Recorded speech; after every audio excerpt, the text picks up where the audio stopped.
We already have finished the first introspection of attention. Now we're dealing with the second one, which is investigation and interpretation of subjective experiences by introspection with the wisdom of the Dharma. Well, let's go on to the second one, and then we go into the third one. I hope that we can finish the 7 today. We don't want to linger on for too long. So the second step is investigation and interpretation of the Dharma.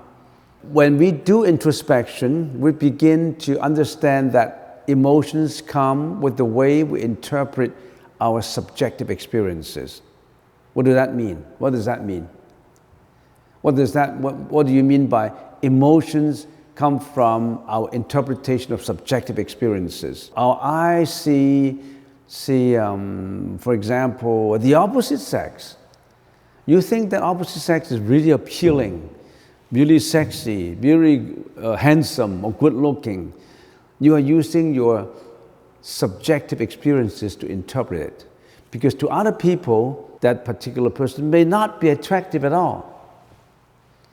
It's because your subjective experiences interpret in such a way. Then your all of a sudden your sensuous desire comes out because you interpret it using your subjective experiences. And you look at a person, when your eyes look at a person, you stigmatize that person. Here, that guy, I think he's a cunning man. You don't know him, but you just, from your subjective experiences, you think there's a cunning man, so I'm not going to like him. I dislike him. So you're actually putting your own interpretation to subjective experiences, and then if we interpret it in the right way, our mind will become and vice versa. How do we interpret it in the right way? We say, no, we shouldn't stigmatize people. We shouldn't label people. We shouldn't use subjective experiences to judge people. Say, when somebody yells at me, the sound goes through my ears. I dislike it, I hate it. I'm using my subjective experiences to interpret the sound. That's the sound of insult. But then if I use the right way to interpret it, I say, yes, that may be the sound of insult, but I'm not going to attach to it. I'm going to let go of it. I'm not going to be affected by what you said, by what you cursed. I'm not going to be affected. Then you are interpreting it in the right way. You're not attaching to it.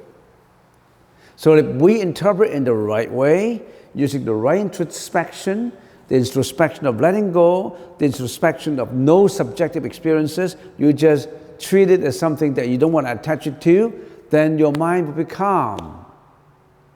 If you don't do it that way, your mind will not be calm. If we interpret our experiences with wisdom, we know the causality of our subjective experiences and would not allow emotions to arise and stay.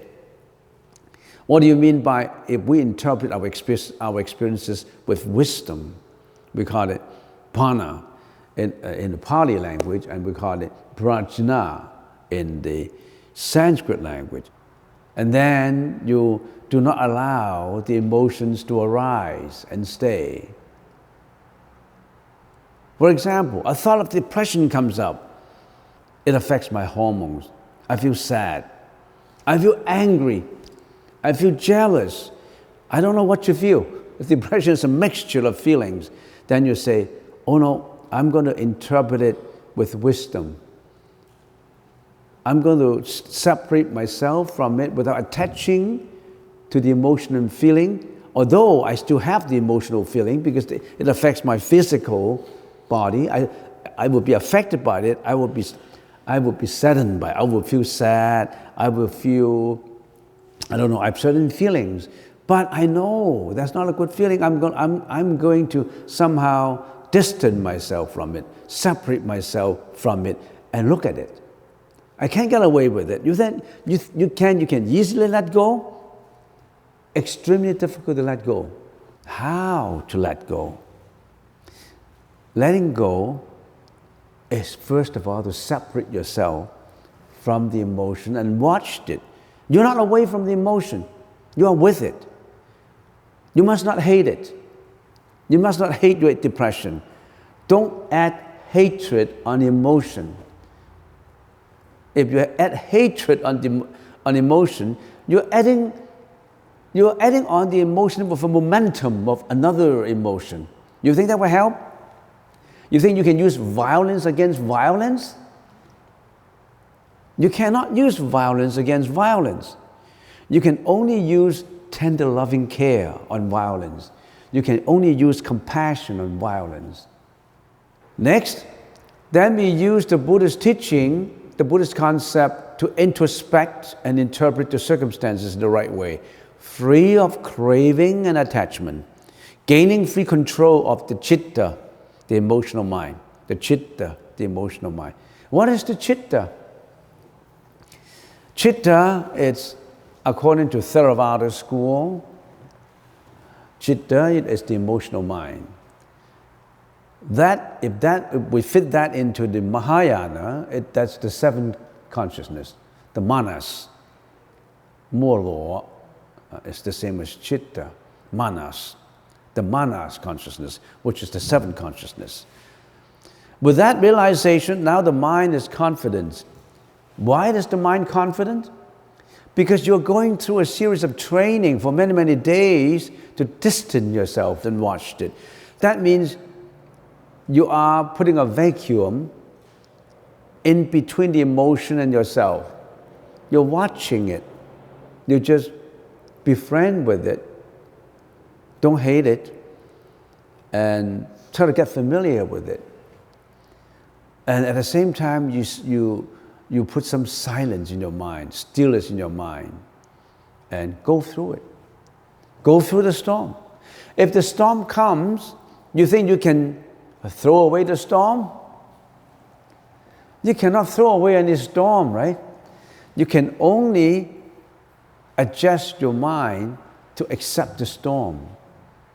That's why we say snowstorm, rainstorm, all kinds of storm. You cannot get away from it, but you accept the storm with a stillness of mind. You don't fight the storm. Can you fight a storm? Impossible. You can only accept the storm with a stillness of mind and go through it. And then, when you're familiar with it, as I always said, you will be coming out smelling like roses at the end because you get used to it. The storm is not storm anymore. Maybe at some times I love the storm. It is a blessing that I have that storm because the storm gives me the feeling of overcoming, of going through it, going through the experiences. So with that realization, now the mind is more confident because you've gone through the training. Nobody can train it. You train yourself, not God. God cannot train you, but you train yourself. Don't look for an external God. That God is in you. When you are in anger, that God has turned into a demon. When that God has tender loving compassion, that God has turned into what you call God, what they call a Buddha, and what they call a Deva, whatever you call it. The words doesn't really matter. It's the essence that counts. Don't stigmatize religion. Don't stigmatize words. So now the mind is confident. Are you confident? The mind is more confident. With this confidence, our mind is calm and relaxed. Dhamma Vichaya means we know how to investigate and interpret the right concept as expounded by the Buddha. You have learned all these concepts. You already have scooped up some unpolluted water from the ocean, and now you zip and get the taste. You don't have to drink up the whole ocean of the Buddhist teaching. You scoop up, and then you know, oh, this is the concept of emptiness, sunyata. This is the concept of causality. This is the concept of reincarnation. This is the concept of the four contemplations or introspections. So many concepts. But when you learn these concepts, you know how to apply this concept to your experiences. That's what we mean by apply Buddhism. Buddhism has to be applied to daily life. Buddhism is not just talking about it with words. Talking about it with words is the prajna of language, not the prajna of introspection. The third one, strengthening of the mano with the right efforts. The third step in the 7 steps to awakening, when we are determined to practice introspection in the right way with prana, the mano is gaining momentum, right efforts and confidence to practice. If you're going through this practice, then the mental manager in you, the mano, is always gaining momentum. That's the reason why. That's the reason why not every sitting of meditation is successful. It's satisfactory to what you want to achieve. But remember, every sitting, if you do it properly, is gaining the momentum, not sleeping. If in every meditation you're like this, you're not gaining any momentum. You're not gaining the momentum of it. You have to, every sitting of meditation, you say, I want to train myself, adding on to the practice. In other words, you have to do it, you have to practice it, the right introspection with what? With determination. Everything you do, you must do it with determination. If you're not determined to do it, you will not be successful. If you are wishy-washy, or if you are just doing it, what we call desultorily, without really having momentum in it, you'll never be successful. Only for those who pick up the momentum to do anything and bring it to success, and bring it to perfection, will be those who become successful.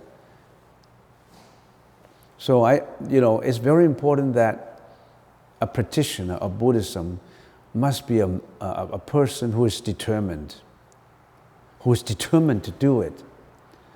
And the first determination is to be a monk or to be a nun. That's the first determination. Can you? I cannot, because I have a family. I love my wife, I love my husband, I love my estate, I love my house, I love all the materialistic style of life. Yeah, you have determination, but it's not strong enough. You have to burn your bridges. You have to burn your bridges, you'll never return. You go on to that, you're striving towards that destination. 3, number 4 now, contentment of our mano. When the mano is strengthened and the chitta is under control, the mano and the chitta start to stop pulling against each other in a tug of war. Then the mano gains control and becomes calm and peaceful. Happiness arises. If you are determined to do it, if you apply yourself to do it, you practice enough to do it, then the chitta, or the manas consciousness, and the mano, used to be the chitta is in control of the mano. Your emotional mind is always in control of your rational mind. But if you practice so much that maybe it's more or less they are only at the tug of war, and then slowly, if you practice so much, the mano is in control in the tug of war, gaining control. When the mano is gaining control, you're not as emotional anymore. Happiness arises. You have a little bit of happiness arises in you. But before the happiness arises, actually, number 4 and number 5 can be prioritized in a different way. We can say, number 5, body and mind relaxation comes first, and then we have the cognitive contentment. But some people put 4 as 5 and 5 as 4. But I think it's better I would say body and mind relaxation comes first, and then you have the mental contentment. When your mano is under control, is controlling the chitta, then all of a sudden you're not emotional anymore. When you're not emotional, your hormones is more or less in equilibrium. When your amygdala is working in an adverse way, you are excreting emotional hormones. But if you relax, if your emotional mind and your rational mind is more or less level, or with the rational mind more or less controlling the emotional mind, then your whole body becomes relaxed because you're not emotional anymore. When you're not emotional, your body is relaxing and the mind becomes peaceful and tranquil. Then the practitioner experiences a kind of spiritual comfort that he has never experienced before, and that's what we call the real happiness comes. 6, mental equilibrium. In the Pali language is samadhi. Samadhi comes. Samui ting, samadhi. When such happiness arises, the mano and the chitta are harmonious with each other and come to a peaceful equilibrium. Then it becomes a very peaceful mental equilibrium. And then, when you have mental equilibrium, that means no more, the emotional mind is more or less, no more emotions come out, less and less emotions come out. Then you're ready to enter into what? You're ready to enter into jhana. You're ready to enter into, in the Mahayana language, you're ready to enter into a dhyana. At this stage of the mental equilibrium, the practitioner is ready to enter the first jhana. Talking about the first jhana, first of all, you have to know what a jhana is. How do you arrive at jhana? That's a very high level. Some people meditate for hundreds of years, they don't have the first jhana. Some people meditate for maybe one life, they have jhana, first jhana. And getting into the first jhana does not mean that you stay in there. It's a state of mind. What's the feeling like? What's the sensation like to be the first jhana? Then you have to understand what samadhi is all about. Remember, there are 3 levels: Kamadhatu, Rupadhatu, and Arupadhatu. We are in Kamadhatu. We're not in Rupadhatu, we're not in Arupadhatu. Kamadhatu samadhi is the lowest samadhi in Kamadhatu. And then, as you practice more and more and more, you are going to Anagamiya samadhi. You are ready to go into the first jhana, but you are not in Rupadhatu yet. And then if you practice more and more and more, then you go to the first jhana, second jhana, third jhana, and fourth jhana. So if you go more and more and more, you're getting out from Rupadhatu samadhi. You're going to Arupadhatu samadhi. Then you go to the state of endlessness of space. Because when you are in the fourth jhana, your thought is like it's empty space. Every thought is embracing nothing in the thought. It's an unlimited space, immeasurable space. But then after a while you say, the thought of space is bothering me. I'm already very happy with the fourth jhana. But the concept, the sensation of unending, immeasurable space is bothering me now. I want to get rid of that space concept. Then you say, the reason why I have this space concept is because I still have the thought. I still have that mind. I still have that thought. I want to get rid of that thought. The thought of unlimited space, empty space is bothering me. The thought of a thought coming up is bothering me. So I want to have no thought. So you get into a state of nothingness. But then nothingness is still a thought. I want to get rid of nothingness because it's bothering me. Then I go to what? The state of neither perception or no perception. That is the highest state in the state of Arupadhatu. So these are all the levels. Don't worry about it. You're not at the bottom yet. You're not even touching there yet. In order to have Kamadhatu samadhi, you need to have, then you would do what? then you will have inquiry, inference, comfort, and mental contentment. That means, what is inquiry? You start to meditate. You start to, I want to learn meditation. I want to learn the Buddhist concepts. I want to inquire about the Buddhist concept. I want to investigate. I want to interpret. I want to learn all this. It takes many, many, many years for the inquiry, for the inquiry of how to achieve the enlightenment. And then after the inquiry, then you get into inference. In other words, you are drawing conclusions as to how to do it. We call it vitakka. So inquiry, inference are very basic level. That's the time when you're learning Buddhism, learning the Buddhist teaching. And how long would it take inquiry, how long it would take inference in order to complete inquiry, to complete inference? There's no end to it. It depends on the level. How long would it take inquiry? 1,000 years, 2,000 years, 100 years, 50 years, 20 years?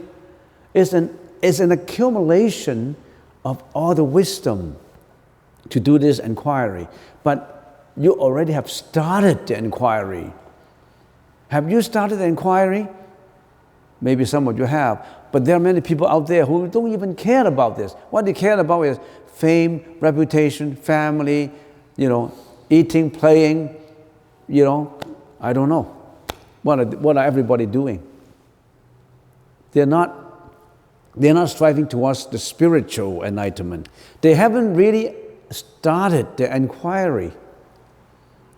Have you started your inquiry? If you have started, that means you have begun. This is the beginning. Have you started? Or after starting the inquiry, have you made inferences, drawing conclusions? This is what I would do. This is how I would determine. This is how I practice. This is how I determine all that. And then if you have completely mastered or spent a lot of time on inquiry and inferences, you may arrive at comfort, sukha, a body relaxation that attaches to the mind's contentment. In other words, you are at a level of cognitive contentment and body relaxation. And then if you have that means you have achieved Kammadhatu Samadhi. By then, you're already free from all these sensuous pursuit for sensuous pleasures. Have you got inquiry? Have you got inferences? Have you got comfort and mental contentment? Yes, maybe for a minute, for 2 minutes, for 3 minutes. But it has to be as long as possible. Maybe for the 2 minutes, you may have Kammadhatu Samadhi. If you have these 5 elements, 5 meditative elements, the 5 meditative elements, they are all at different levels. If you're beginning to have some feeling of these 5 levels, you are prepared, you are having Anagamya Samadhi. I think this is in the Sanskrit language. And then if you go to the first jhana, so we will continue to explain what is inquiry, what is inference, what is comfort, what is content, what is mental equilibrium, the 5 meditative elements. So these 5 meditation elements are used to measure your level of meditation, your level of samadhi. But we'll talk about it next time. And then we'll talk about the first jhana. I haven't really, this is something that is very difficult to explain it. We need a lot of time to explain it, but it is very important that you should know, because when people try to study the Eightfold Path, they just read the words and they thought they understand them.